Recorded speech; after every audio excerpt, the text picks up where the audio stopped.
Welcome, friends. Today I'm going to discuss antenna designs employing cage or caged elements. Cage means a multiplicity of conducting wires that describe a shape that appears to be a continuous surface in the RF frequency domain. And this is going to be a quick survey of several of these, and I'm just going to throw them up on the screen and allow you to consider them. This is a disc cone. Well, it's two disc cones joined at the base, right at this area. All the dotted lines are continuous filaments of wire connecting all points.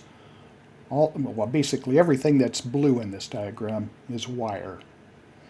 And it's creating a diamond shape, six-sided diamond shape solid that's going to act as a vertical monopole. The center portion here can be made of anything because its conductivity is immaterial.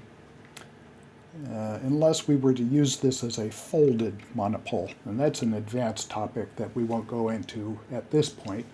We're talking about fat radiators again, and as we can see, this is considerably a greater portion of what would be here a quarter wavelength. So that would be about at least an eighth wavelength diameter, but it varies, and so it's not a consistent shape.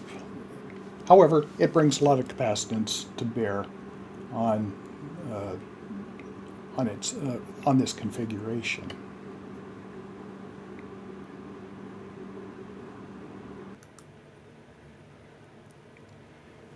In this view, we have another cage construction, and this is called a disc cone.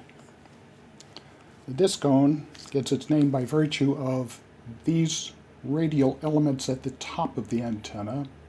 They're connected at the top of the source of transmission. That'll be the interconductor of your RG58 or whatever line that you use. The lower portion of the signal source would be the shield. So we have a disc up here and we have a cone down here.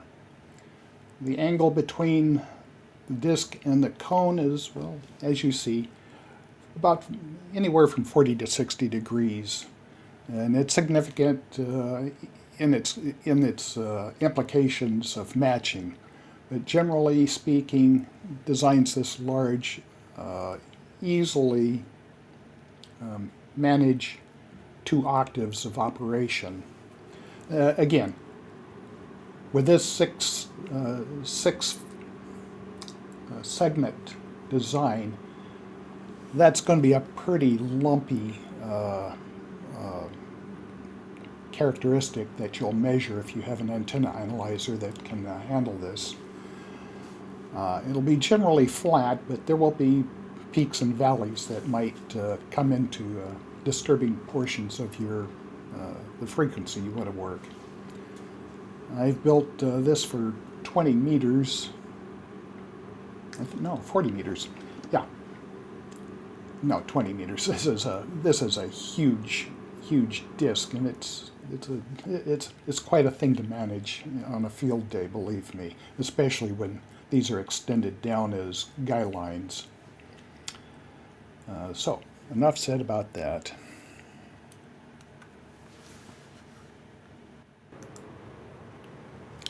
So there we have 2 designs off the top of my head.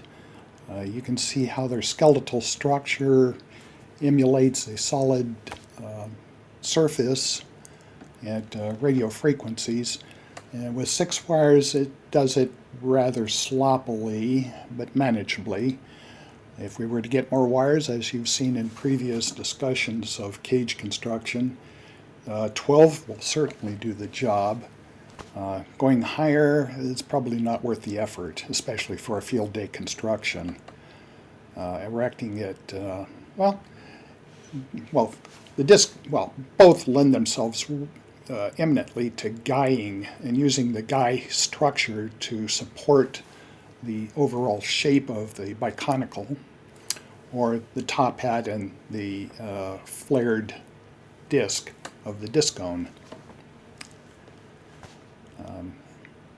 Well, I can't think of any more to say about. Oh, well, I can say more about it.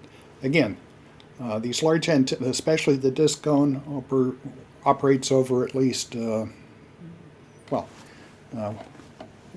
octave, which is to say 40 and 20 meters, 20 and 10. Again, it's getting smaller for the 20 and 10. The 20 and 40 is going to be a larger construction, or 40 and 80. And sometimes with enough elements, segments, 12 if you would, you can extend that out to nearly 3 octaves. So 20, 10, and 15, say, and 17. Something in that regimen. Well, we can certainly include 60 meters? No. Well, you get the idea. More wire smooths out a lot of problems.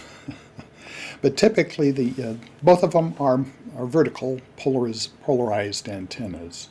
So I want to make sure that we keep that straight. Well, now I've truly thought of, I can't think of more to say, so 73s.